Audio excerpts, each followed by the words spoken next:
Es la única forma de encontrar el rendimiento esperado de una acción, de un activo, de una empresa, de una inversión a través del rendimiento histórico que ha tenido en el pasado. No, no es así. Podemos encontrar el rendimiento estimado o el rendimiento esperado a través de otra forma muy interesante que ya nos va a hablar acerca de lo que viene a ser el rendimiento del mercado y la tasa libre de riesgo. Hola, ¿qué tal? Bueno, estamos viendo un material muy interesante, estamos hablando de todo lo que es riesgo y rendimiento. Este es el tercer video, espero que sea de su agrado. Este material le sirve mucho al emprendedor, al empresario, a la persona natural que quiere entrar en una inversión, que quiere entrar en un negocio. A los empresarios y emprendedores, saben que la diferencia entre un emprendedor y un empresario es que el empresario toma decisiones en base a este tipo de modelos, ¿no? Y bueno, no se olviden también de compartir este material, de darle like, de suscribirse a este canal, a nuestra comunidad que estamos creciendo gracias a todas las personas que siempre nos escriben, nos hacen preguntas, se suscriben en nuestro canal. Muchísimas gracias. Y bueno, vamos a ver este material. Estamos hablando en ese caso de un libro muy interesante. El libro es este.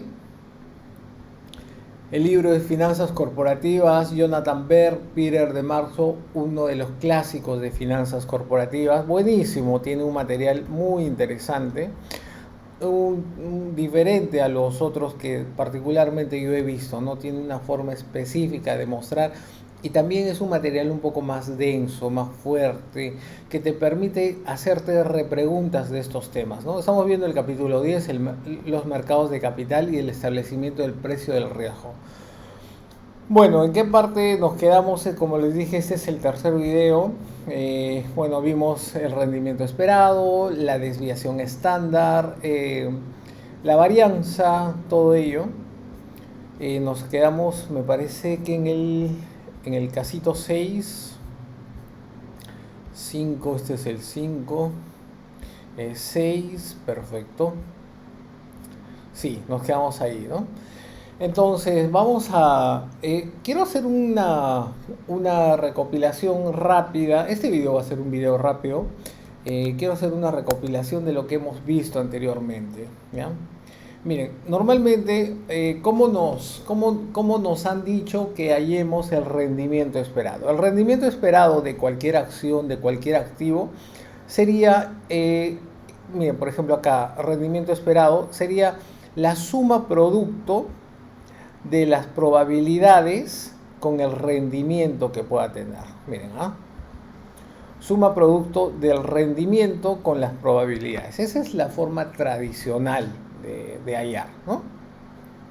Ahora, hay otra forma también que nos dice que bueno, que hallemos el rendimiento, pero el rendimiento en sí, o la tasa de rendimiento que puede tener este activo, generalmente va a estar compuesto por dos partes, ¿no? Una, dos y la tercera es la sumatoria. Primero son las ganancias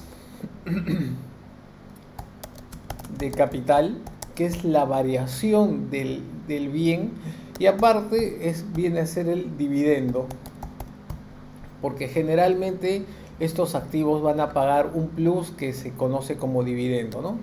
Y bueno, acá sería la ganancia de capital, es bien interesante hallar. Bien, vamos a hallar, por ejemplo, de dónde sale menos 5,81, ¿no? Entonces, la ganancia de capital viene de 49 menos 53,40 sobre 53,40. Perfecto. Ahora, el dividendo que está pagando esta empresa es de 0,5 sobre el precio inicial, ¿no? Hacemos una sumatoria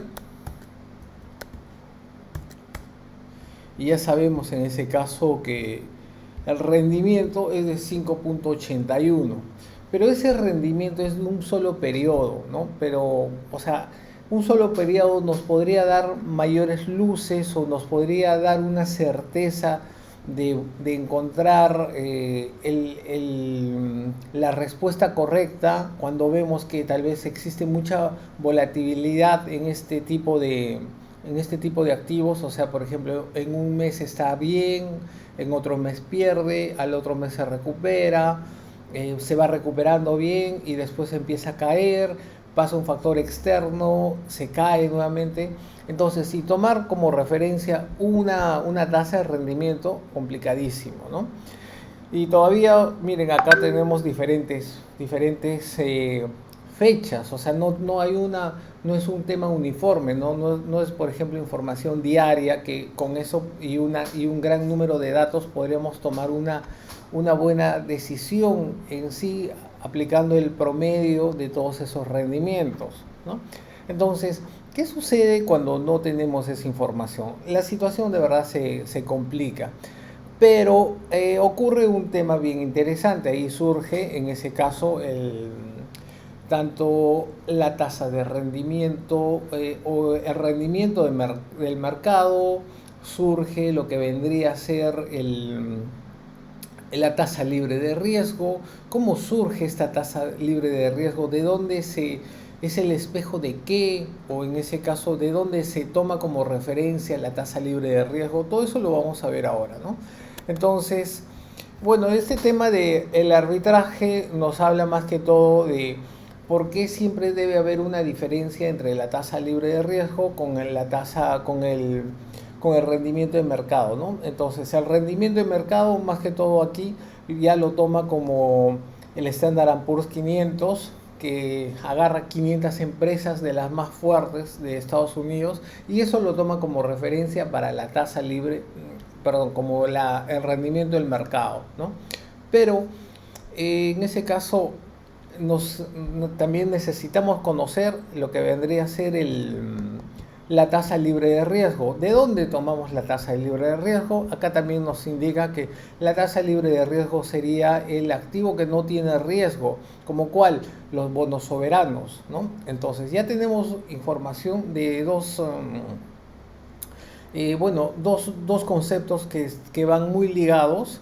Y bueno, vamos a ver específicamente en este caso. Bueno, el caso 10 es un problema en el cual habla de riesgo diversificable y riesgo sistémico. Eso ya lo vimos en el video anterior. De acá viene, ¿no? Estimación del rendimiento esperado. Para obtener el rendimiento esperado, pero de otra manera, tenemos que medir en primer lugar el riesgo sistémico de la inversión. El riesgo sistémico. ¿Qué es el riesgo sistémico? Es el riesgo que ataca a toda la empresa, a toda la industria más que todo, ¿no? Y después determinar la prima de riesgo requerida para compensarlos por esa cantidad del riesgo sistémico, ¿no? Entonces ya nos está hablando de una prima de riesgo. La prima de riesgo es la diferencia del rendimiento del mercado menos la tasa libre de riesgo. Esa es la prima de riesgo, ¿no? Entonces, acá ya medición del riesgo sistémico nos va a decir cómo mides el riesgo sistémico. Y el riesgo sistémico, si se dan cuenta, acá agarra el Standard & Poor's, ¿no? Ese es el riesgo sistémico. ¿Por qué lo toma como sistémico? Porque lo que pase con cualquier empresa, lo que sucede en la economía, en el mercado, le va a suceder a estas 500 empresas que son totalmente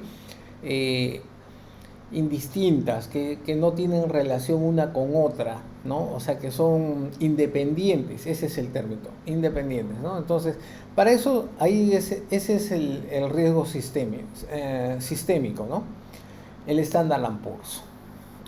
Y bueno, con esa información ya vamos a hallar un tema que es muy interesante, que es el beta. Vamos a hablar acerca de la estimación del beta. ¿Qué es el beta?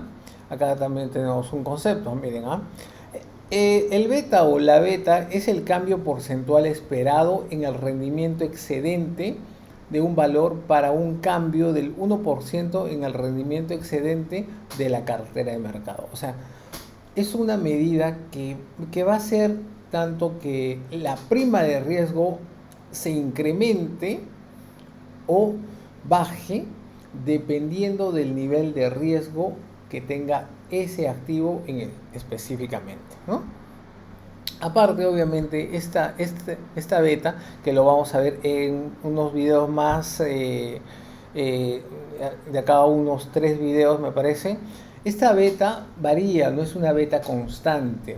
Esta beta varía por diferentes temas, por ejemplo, cuán apalancado o cuán financiada se encuentra la empresa, ¿no? Acá simplemente el beta lo vamos a poner como un número que no varía, ¿no? Bueno, vamos a hacer este casito. Yo ya lo tengo en Excel, acá dice, a ver, vamos a marcarlo. Imagine que el rendimiento excedente de la cartera de mercado tiende a incrementarse 47 cuando la economía es fuerte y disminuye a menos 25 cuando ésta se encuentra débil. ¿Cuál es la beta de una empresa tipo S? S es sistémico, una empresa del sistema, o sea, del Standard & Poor's, ¿no? Cuyo rendimiento excedente es 40 en promedio cuando la economía está fuerte y menos 20 cuando está débil. ¿Cuál es la beta de una compañía tipo I? Es una beta para una empresa que no tiene, que tiene riesgo, pero totalmente diversificable, ¿no?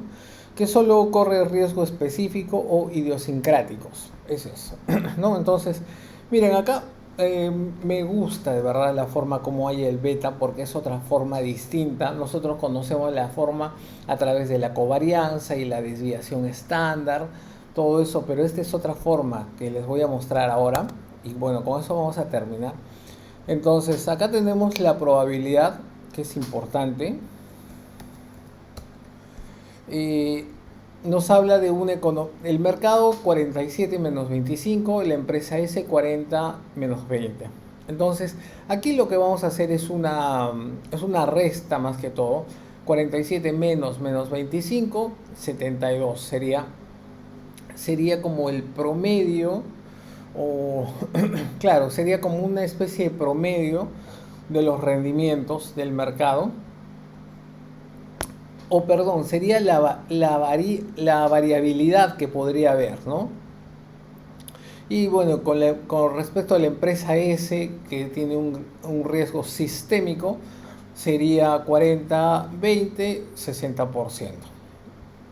Con esta información, con ambos datos, lo que voy a hacer es algo bien fácil. Voy a encontrar el beta. Este es el beta. Este es el beta hallado de otra forma.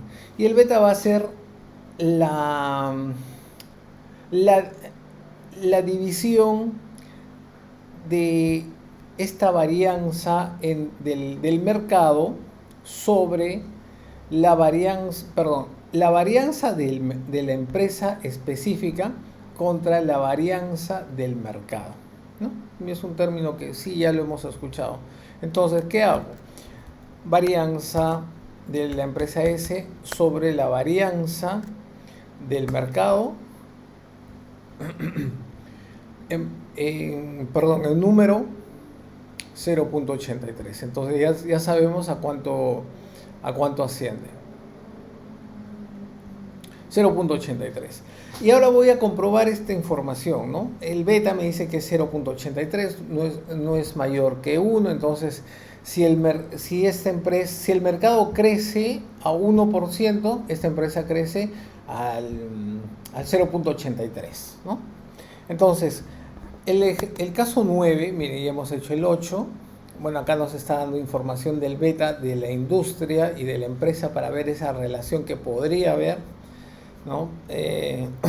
Bueno, y vamos a ver la estimación de la prima de riesgo, que ya les dije qué cosa era específicamente. Y bueno, el problema 10.9 nos habla acerca de lo que vendría a ser. Con esa información voy a utilizar el modelo del KPM, este modelo del KPM que nos dice que es la tasa libre de riesgo con el rendimiento del mercado, el beta, ese mix, ¿no? Entonces acá nos dice, suponga que la tasa libre de riesgo es 5% y que existe la misma probabilidad de que la economía esté fuerte o débil.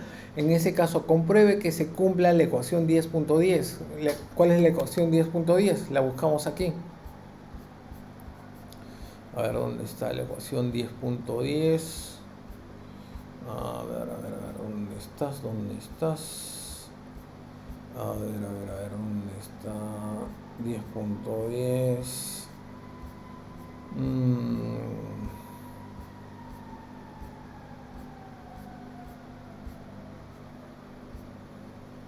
10.9.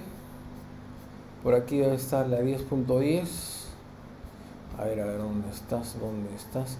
Las personas que estén interesadas en tener este material, este libro, nada, comuníquense con nosotros, escríbanos acá en los comentarios, denle like, suscríbanse a nuestro canal porque sé que les va a servir de mucho esta información. Entonces, a ver, no encuentro la fórmula 10.10. A ver, ¿dónde estás? ¿Dónde estás? Aquí está. Bueno, ahí está. Mire, la tasa de interés libre de riesgo más la prima de mercado. Entonces, vamos a hacer a través de esa fórmula, esta información, ¿no? Entonces, eh, la tasa libre de riesgo por perdón, más el beta que vimos por la diferencia del rendimiento del mercado menos la tasa libre de riesgo. Le aumentamos uno más, ahí está, 10%. Entonces, el costo del accionista o el rendimiento que necesita o que va a tener esta inversión sería de 10. ¿Por qué? Porque lo estamos hallando a través del modelo KPM, ¿no? Ahora, vamos a comprobar si efectivamente está bien esto, ¿no? Entonces, nos dice de la empresa S. Entonces, yo voy a hacer esta operación. Suma producto, la probabilidad sobre los rendimientos que puede tener esta empresa, tanto en una economía fuerte y débil. Uy, ¿qué pasó allí? Sí, a ver, un momento. Ya, acá le saco esta información. Aquí también. Ahí está. Igual, nos sale la misma información, 10%, ¿no? Entonces, qué interesante cómo estamos hallando, en primer lugar, el beta, pero de otra forma, de una forma distinta, que de verdad, particularmente yo la tenía ahí en mente, pero no la había desarrollado así, a tal punto, ¿no? Y bueno, ese beta nos sirve para hallar a través del KPM y otra forma también en la cual estamos comprobando que efectivamente el rendimiento de ese activo es de 10%. Estamos utilizando una suma producto de los rendimientos que nos está dando como probabilidad y bueno, y esos rendimientos, ¿no? Los estamos haciendo a través de la suma producto de una fórmula de Excel y nos está dando lo mismo. Espero que este material de verdad les sirva, es un material muy interesante. Estamos viendo otra forma de hallar el beta, otra forma de hallar los rendimientos esperados, y ya no estar siempre pendientes de los rendimientos históricos que pueda tener un activo, porque a veces no tenemos esa data. Entonces, si no tenemos esa data, podemos utilizar este tipo de información para darle un sentido a lo que estamos haciendo, ¿no? Específicamente encontrar el rendimiento de un activo. Espero que les guste este material. Cualquier cosa estamos en comunicación. Muchísimas gracias por su tiempo. Nos vemos. Cuídense.